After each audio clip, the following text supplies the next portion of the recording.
Hello and welcome to the Bend Like Bamboo Resilience Show. To bend like bamboo is to master change with flexibility. And on the show, I get to interview very special guests talking about resilience.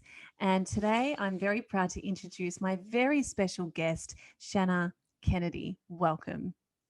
Thank you. It is awesome to be chatting with you today and sharing a lot of tools and tips and stories together. Oh my gosh, this is going to be so juicy. I think you are so cool. I can't wait to get into this. Let me introduce you properly. So, Shannah Kennedy is a master life strategist and coach, wellbeing specialist, best-selling author, keynote speaker, workshop facilitator, webinar provider, and media contributor. So, um, a master of simplicity, Shannah engages teams to develop their life plan.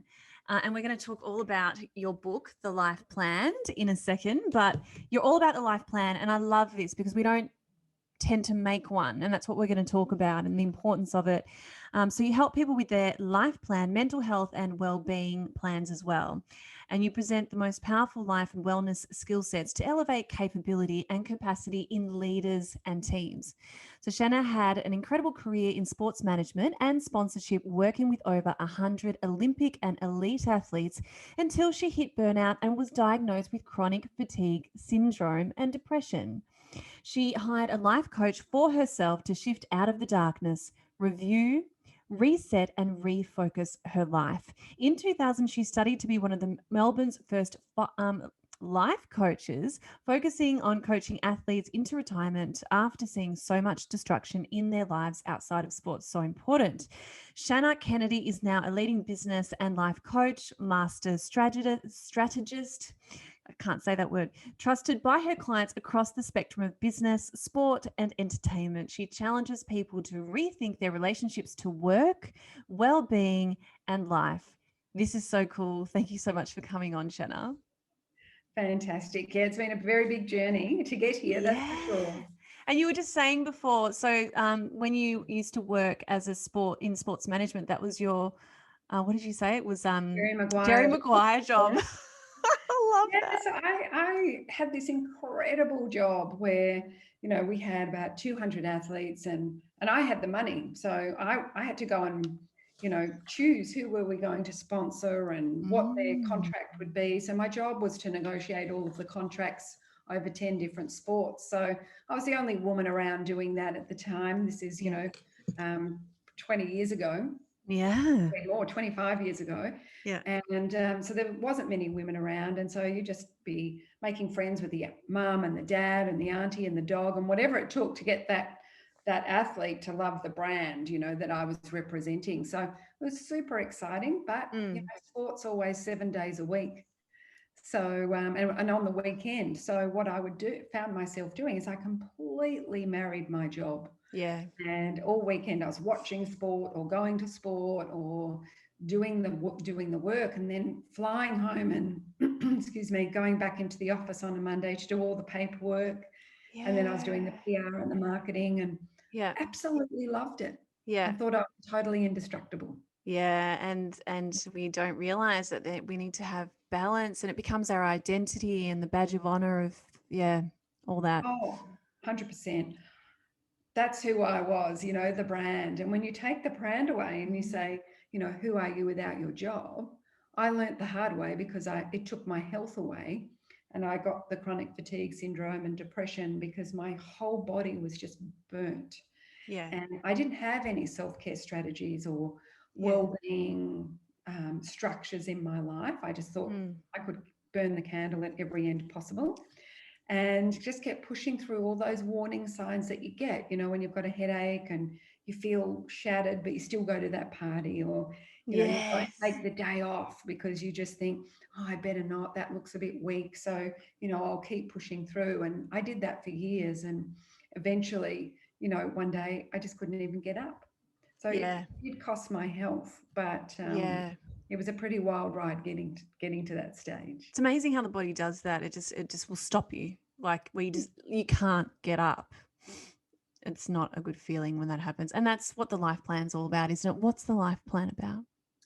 So the reason that I got to that stage was, once I did get chronic fatigue and my body would not move, and my mind was okay, but my body wouldn't move. I enlisted a coach, and I said, I need someone to coach me through this. I want someone who's not judgmental, who will help me set my mini goals, even though I was a master planner already and super efficient and A-type overachieving perfectionist. But that's why you needed a coach. That's why I needed a Yeah. coach. So I needed someone to pace me and to I'm the same celebrate, A-type. I get it. Yeah. and don't worry about celebrating wins. Let's get on to the next goal. Yeah. So Next. What's next? I needed Yeah. to learn to pace and Yeah. to build fulfillment, not just achievement. And so we set these really small goals, like walking around the block, and don't try and walk 3 times around the block, just once will do, So I had to do less. How to do less. how to do less and how to unlearn our habits. We have to unlearn in order to relearn. And for me, that was really, really difficult because I'd grown up with, you're lazy if you sit down. It was all about work ethic. If you wanted to get anywhere, it was about work ethic. So I had that drilled into That's why me. you couldn't stop. And it's so important to get to the bottom of why we can't stop. It's different for everybody. So that was yours. Yeah. Mine was, if you sit down, you're lazy. Yeah. And you will not get anywhere unless you work really hard, really, really hard. So I have immigrant parents, and that was what they, were doing the right thing and teaching me, but I took it to, literally. Yeah. So I couldn't sit down, I couldn't relax.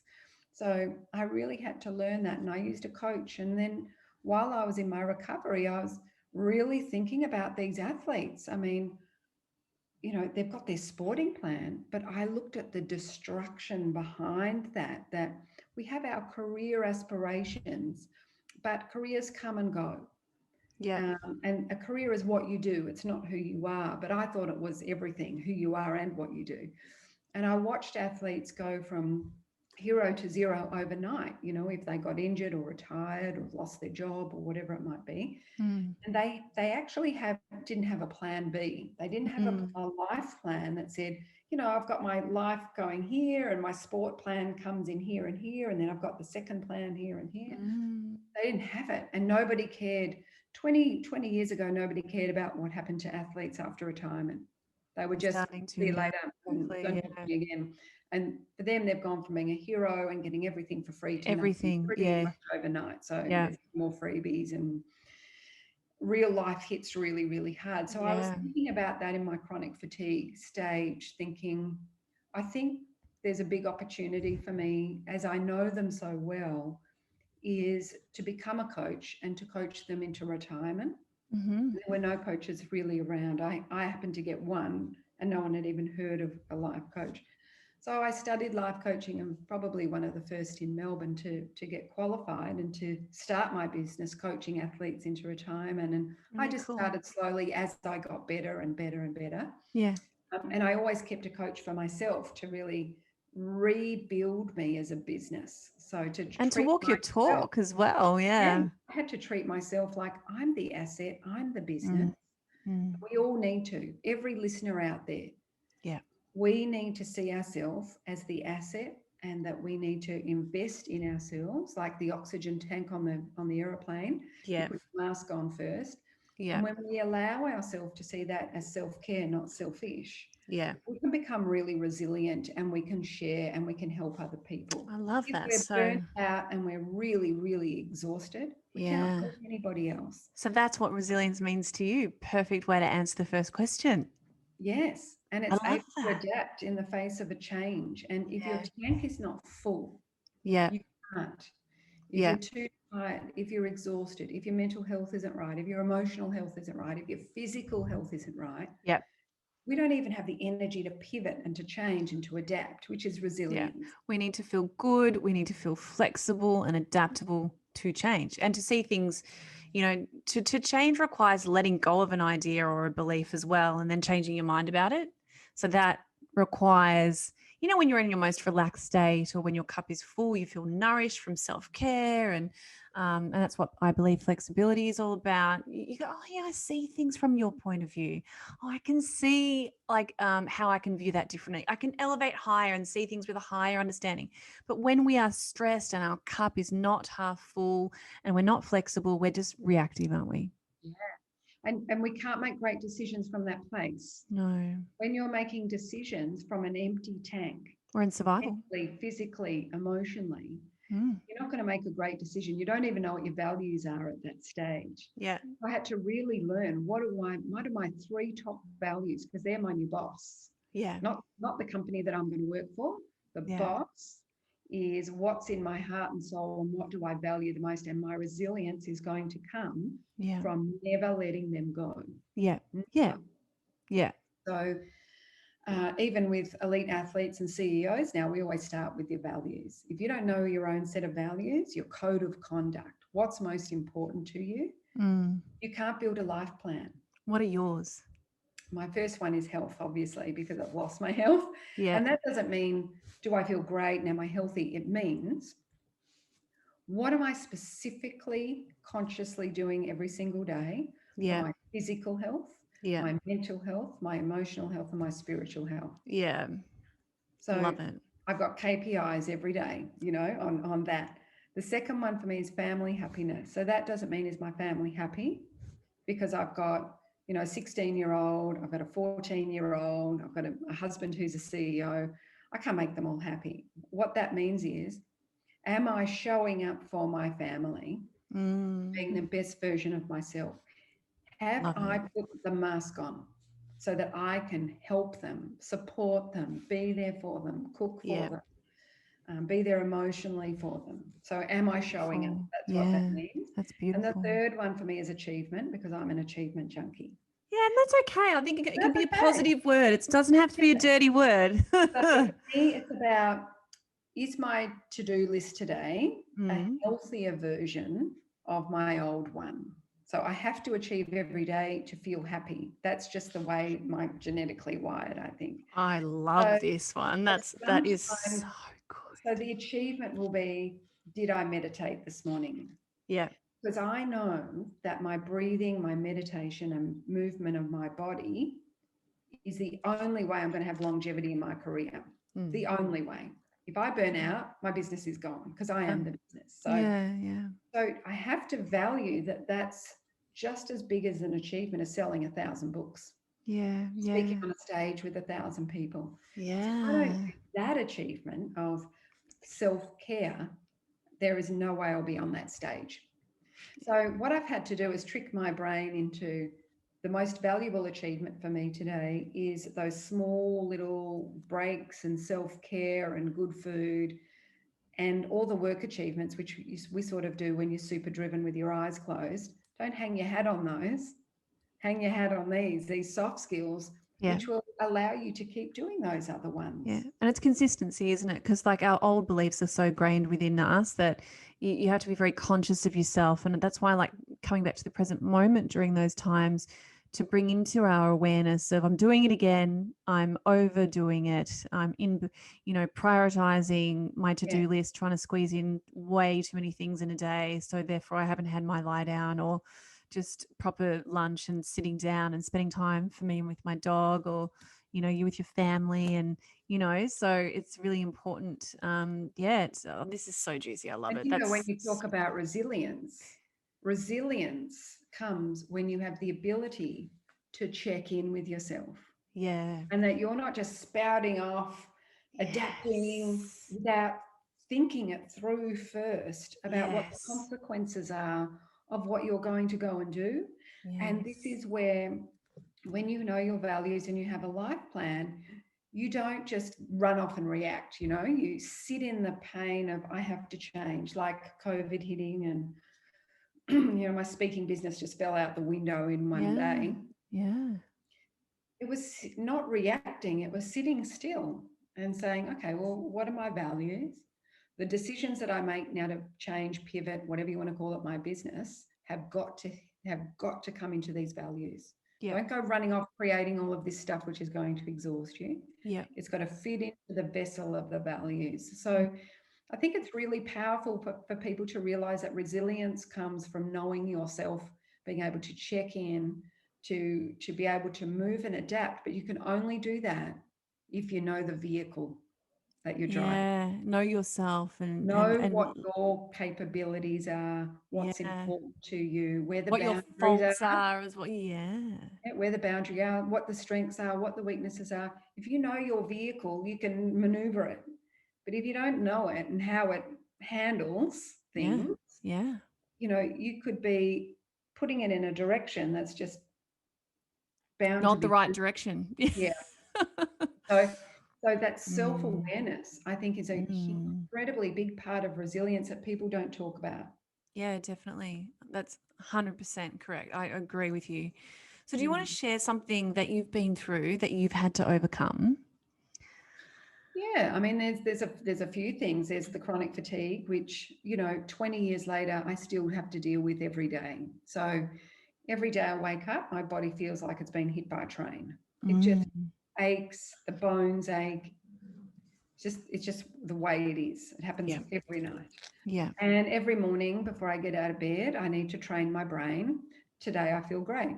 Today is easy and effortless. You know that when you've gone and walked for an hour, all of that pain is gone. You have to walk the pain out. You have to go and Mm, take the supplements, the magnesiums, the zincs, the vitamin D, the vitamin B. yeah. Yeah. So there is a beautiful structure to support what I have to deal with every day. Yes. Then with that comes depression. So something's happened in my brain as I've fried my whole body, and it's gone into, it's like you've got a car engine and it's got a crack in it. Okay. So you've got to warm it up. You can't Yeah. go flat out because you'll crack it again. Yeah. So you've got to warm it up so that it can handle the pace, the fast pace. How do you warm it up? So that's what I do. I do my breathing. I set Yeah. my intention for the day. I train the computer up here, which is the brain. And then I go for my walk and then have my Yeah. supplements. And if Yeah. I don't do those things, Yeah. I don't perform very well. Yeah. I can't run a business, be a mum, be a wife, Yeah. have my 40 clients, get on stage, write more books. Yeah. To be able to do that, I have to really rely on the structures and habits that I've created that build the resilience towards it. Yeah. Same with depression. I have depression. I very, very specifically have ways of thinking about it, dealing with it when it comes in, because it's incredibly debilitating. And that all happened only after chronic fatigue and the crack in the system. Yeah. So, I know when to put my hand up. I know when to wave my white flag.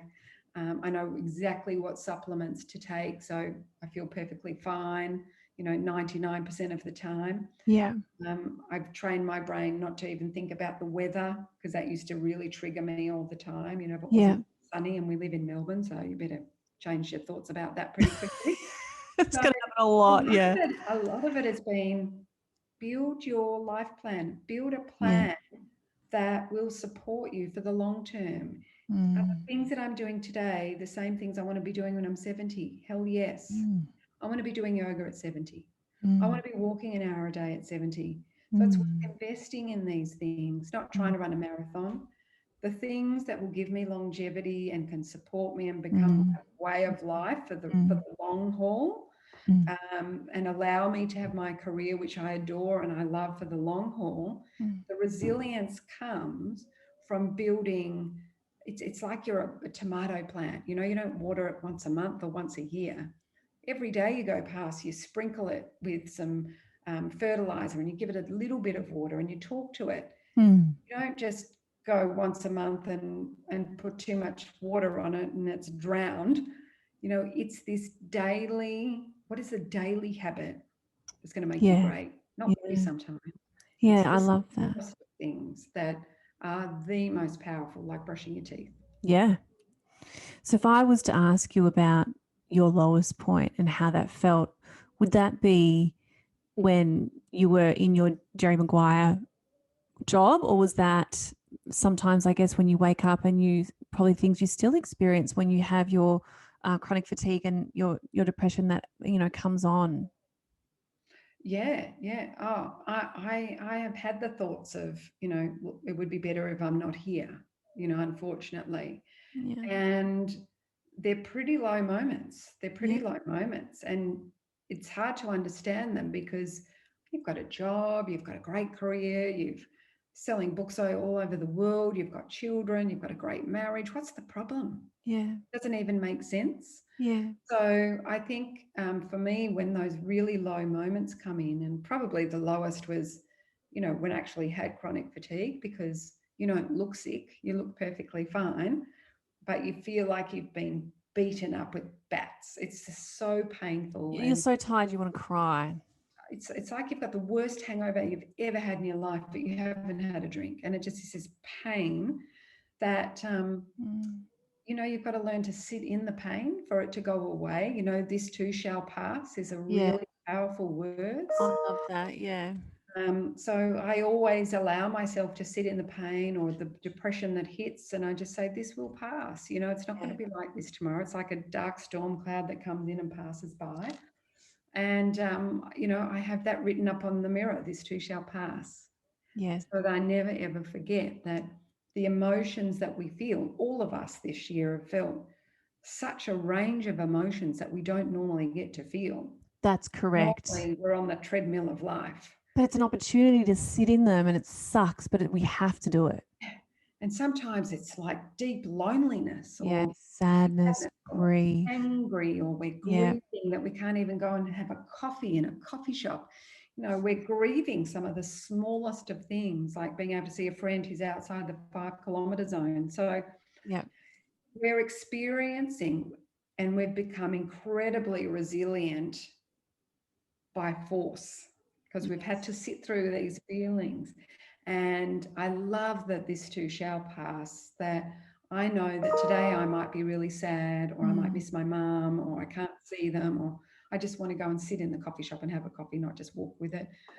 Those small things, I just say, it's going to pass. It's going to be okay. It will pass. It does. But allow yourself to feel grief, because, wow, that's what real grief feels like. When you lose your health, you know what grief feels like.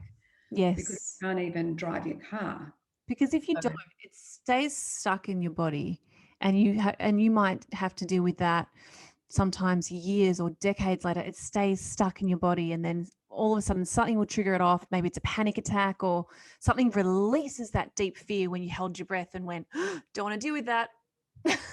It stays the anger or the sadness of whatever it is. If we don't, I'm really bad at that. I'm really bad at like sitting in feeling crap. So I will probably rise up and go, okay, let's move forward and get busier and not deal with it. There's a great teacher out there called Louise Hay, who unfortunately passed away a year or two ago. And she always said, get comfortable with feeling uncomfortable. Yeah. Because that's how you grow out of your comfort zone and you become a bigger, better person. Yeah. So when you feel uncomfortable, you're growing. That's right. Don't run away from it. Like, sit in it and allow the growth to expand, and it will feel uncomfortable, but you're going to be a better person for that eventually down the track. Well, I do something that scares me every day, and I put my to-do list, the bottom one that I don't really want to do, I put it to the top of the list, and I force myself to do something that scares me like that every day. So it becomes familiar to be out of my comfort zone. So I'm more of a culprit to step into things I'm probably not even ready for. I put myself out there so much. So I've got to just sometimes pull back and just let things play out and just observe a bit more. So we're all so different. But yeah, I find it easy getting out of my comfort zone because of that. I've trained my mind to do it.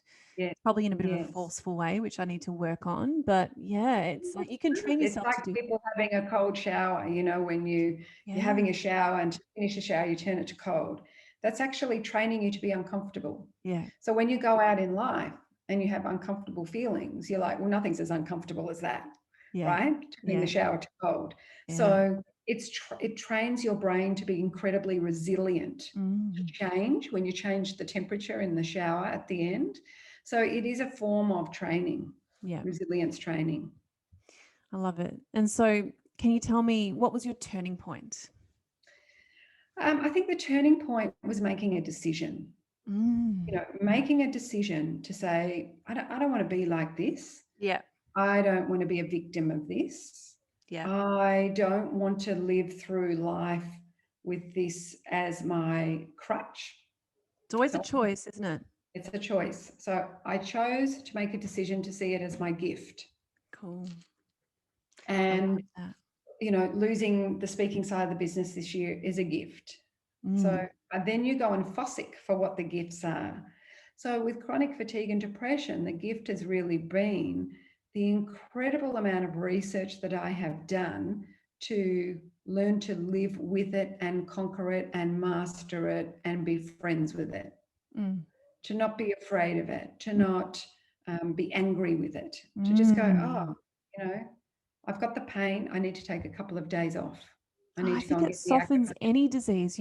That's so on point. Like I think about my MS like that. If I talk to it like it's my friend. It's like, oh, cool. All right, I've got some symptoms today. What's that about? Thanks for showing me.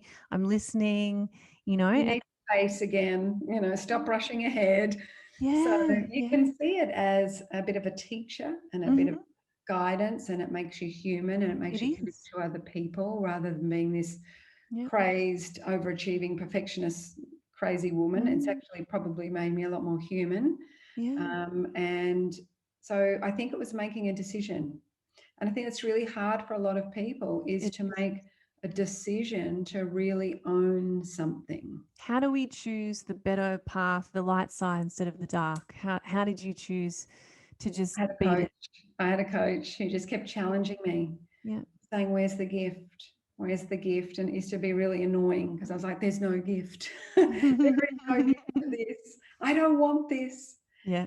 But eventually, when you hear it enough, you start to think maybe there's some truth to that. Maybe this is part of my journey from the universe that's teaching me a new way to be. Who you And surround yourself with, and having a team around you, not just work wise, but with, yeah, exactly, like a practitioner or a coach. I don't know what I would have done through my darkest times when, yeah, through so many different things I've gone through in my life, from changes in my life professionally and personally, that those trusted people of that guidance is so important. and you need a great team. So you don't talk about it with dream stealers, the people that just shut you down. You have to be really careful who you share your aspirations and goals with, and It's true. and the right people that are going to support you. And I have a Yeah. coach, so every couple of years I get myself a coach to really fine tune, Yeah. and I work with a naturopath for my health. And Yeah. I love to have a trainer when I can as well for my Yeah. strength training and my yoga. And Yeah. I think when you see that if you're the business and you're the asset, Yeah. no one does it alone. Nobody. So think about all the people that are your role models and think about, are they doing that all by themselves? Well, probably not. So no athlete got there on their own. So think about who's on your team, and that's what makes you resilient, because you've got the right people, Yeah. the right gardeners tending to the plant, who know about the plant and are the specialists in their And field. some of us find that hard to let go of control and let other people help us. I think it's really important to have, and it just has to be only a few people where you can really trust them and you can expose yourself and open up and be vulnerable and go, this is something I'm really struggling with, and you need to talk about it, and to trust that that person doesn't have any other motivation other than just to hold that space for you. And it's not about comparing themselves to you or a different vendetta. Like, you got to find that, yeah, that support. And then when you believe that you're supported, you're going to open up more and be more adaptable to change. Yeah, and there's so much to learn, isn't there? So knowledge is power. So I decided to really learn. And, 20 years, there was no information about depression or chronic fatigue, zero. Yeah. So it's incredible over the years how much has sort of come out. And I think podcasts have been amazing, Yep, I agree. because if you're really interested in a topic like menopause or resilience or time management, you can go and find the best people in the world and go and listen to them, how they share their tips and what's happening in their life. And I think that's just outstanding. So I Yeah. really listen to a lot of people and learn. And as we learn, we're happy. We're always happy when we're learning, Yes. because we're out of our stuck state. So if we're walking in the morning and we're learning something, one little tip here and there, and you're coming home and you're thinking about it Yep. and integrating it, Yep. you're growing. And as you grow, we're always happy. It's when we haven't grown and we're stuck and we've got bad habits creeping in, that we've got stuck energy, stuck mindset, we lose resilience. We can't adapt. We can't Because change. we can't see a way forward. And if you only surround yourself with the same people all the time and you don't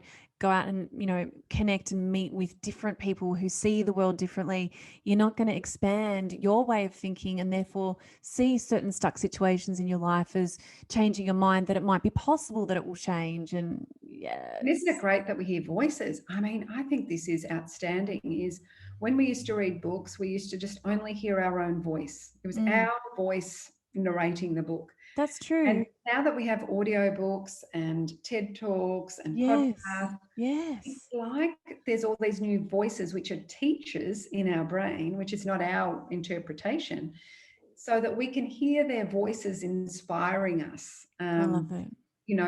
Further down the track, if you've really admired somebody, you're pretty in tune with their voice. And then, when you want to go and have that chocolate, you can hear their voice in the background or Yeah. whatever it is to help you make a better choice. And I think it's been incredible the last few years how we've had access to all of these voices, and it's taken us away from maybe the negative self-talk or the inner critic, because our own voice has been shut down a little bit and we're allowing new ones in. And I think that's been fantastic for building I resilience. totally agree. I totally agree. So, how is your life better having gone through everything you've been through? Oh, it's so much better because I have built self-management, self-leadership, self-care, self-worth, self-awareness. And the oxygen tank now has become so important, hasn't it? So I respect it, I lead it, I manage it, I really think on how are you managing yourself, because it's my responsibility. It's not my husband's, it's not my kids. It's actually, I need to own Yes. my life and Yes. not wait for him to make me happy or him to say, put your feet out, because he's not going to say, geez, you've been working hard, go and have a rest. It's never going to happen. He's No, going to say, it's never going to right? happen. So if you don't look after yourself, nobody really will. Yeah. And so I think I've really learned that my life is so much better when I take 100% responsibility and don't blame anybody else and don't blame the weather and Yeah. the economy and COVID and, oh, my husband didn't do this or that or pick socks or whatever, and just keep my eyes on my own plate, which sounds selfish, but it's self-care. And when I do that, I walk out to the family with great energy, great enthusiasm, and happiness to share, rather than thinking they owe me something. I think that's because your cup becomes half full, because with responsibility comes emotional freedom. You free yourself of the chains and the anchor of blame. Yeah, blame is disempowering instantly, So I have worked very, very hard at taking myself from blame to responsibility and totally owning my own personal power. It's my superpower. Yeah. Is, if your friend rings up and says, do you want to go out for dinner? And you say, oh, yeah. And she says, where do you want to go? And you say, oh, I don't mind, you book. And then they book, and then you say, oh, I don't even like that restaurant. And she's booked it too late. And we go into this blame. Why don't we just take responsibility And just say it. if you can just say it and communicate clearly Yeah. and have the energy to book it yourself Yeah. and to Just say, take ownership more of yeah, the whole take ownership. thing. Yeah. What we do is go, oh, it's okay. We don't make decisions. We procrastinate. We have expectations of other people. And that's where we always, always fall over. So I don't do any of that anymore. It's this self-management vessel that I work for, is how do I keep today awesome for myself? Because if I'm great, I can then share that with my clients. I can share that with my family and my friends.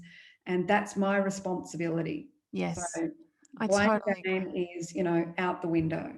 I really think those external symptoms are really a mirror image of what we're believing. And so it's really hard to change those actions and reactions until you change what you're actually believing. So if you believe that nothing really works out for me, and you're in that blame game, you won't speak up and tell your friend, no, I don't actually want to go there, or it's too late.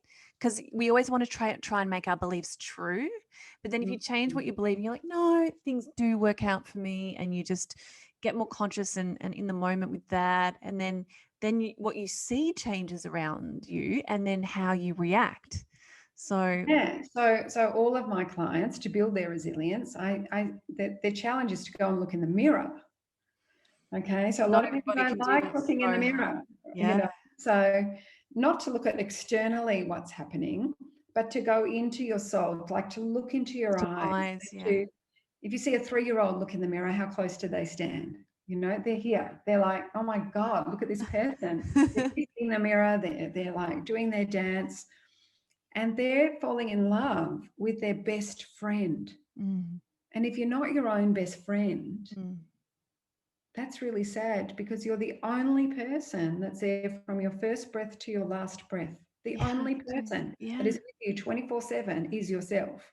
Mm. So if you don't have a great relationship with yourself, Mm. you don't want a great journey for yourself, and you're relying on other people to prop you up and make that happen, Yeah. you know, how are you treating your best friend? Yeah. So it's really important with resilience, with happiness, Yeah. that Energy. energy, everything comes back to looking in the mirror and going, you know what, I'm going to make today awesome for you, best friend.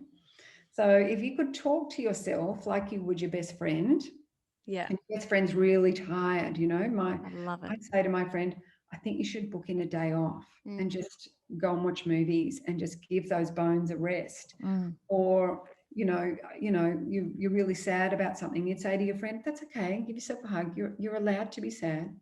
Yep. Sit in it for a minute, Yep. and it will go away. It'll pass. Yep. But what we do is berate ourselves, or more importantly, distract ourselves by going on to our social media and distracting ourselves and comparing ourselves more to other people. Yeah. And what happens to our tank? Our oxygen tank Gets just depletes drained. Energy is instantly. currency. I think that oh gosh, this is all so juicy.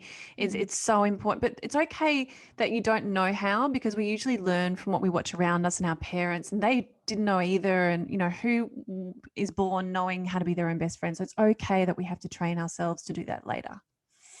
Oh, and what a great, when you've got a bit of maturity about you, to actually want to treat yourself like a friend, rather than thinking that, oh, you're really up yourself or something, because it's got nothing to do with that. Whereas in your 20s, you might think that.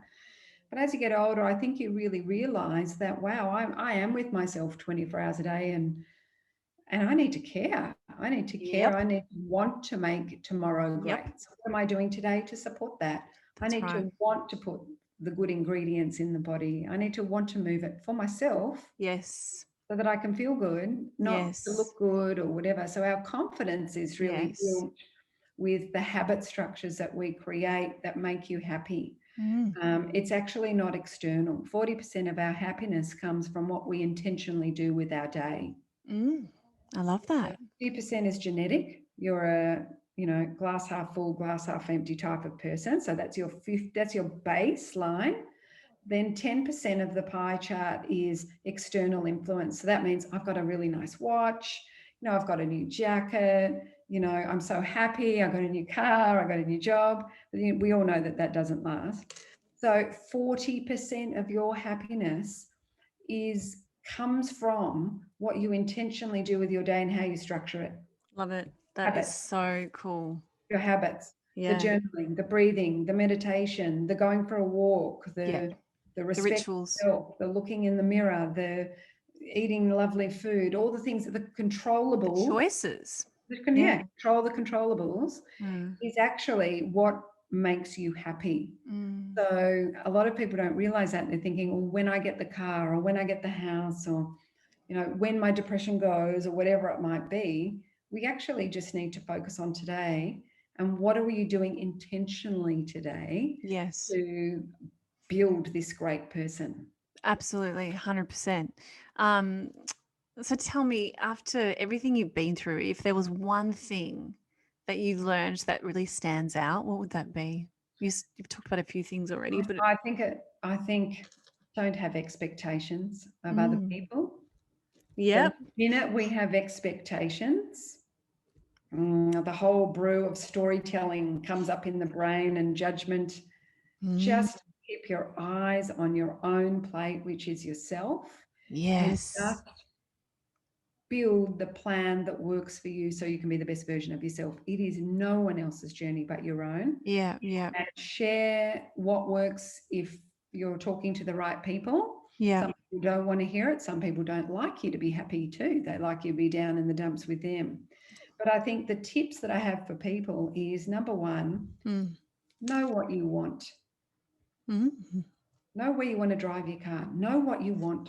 Yep. A lot of people, vague goals equals vague results. So I have vision boards, which, are up here in the office, and I'm visually looking at the roadmap, my life plan, where I want to be in 20 years' time. Like, that's the kind of body, that's what I want to be eating, that's what I want to be doing, that's how flexible, that's my career.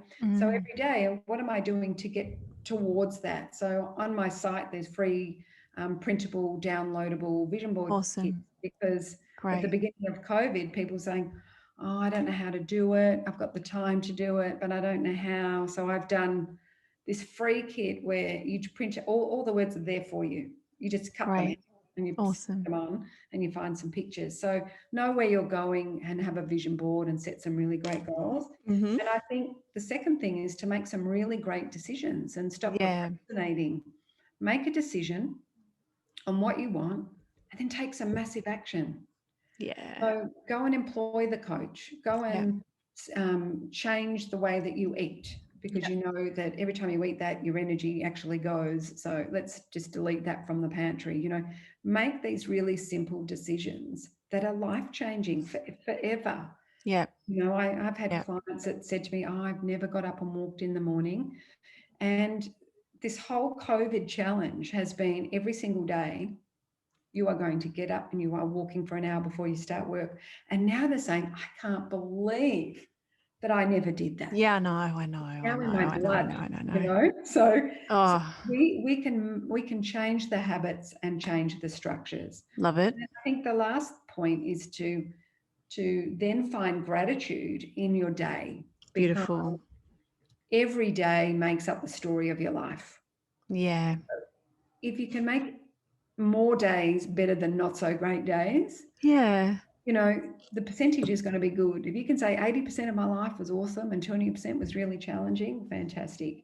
Look at the percentages. How many days a week have you really focused on making them really good for yourself? Yes. The story of your life. Yes.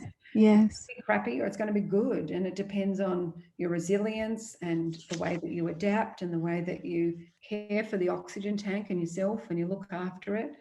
And I think that once you're doing that, you've got great plans and structures, you've got a great life plan, then, you can actually sit back and enjoy the ride.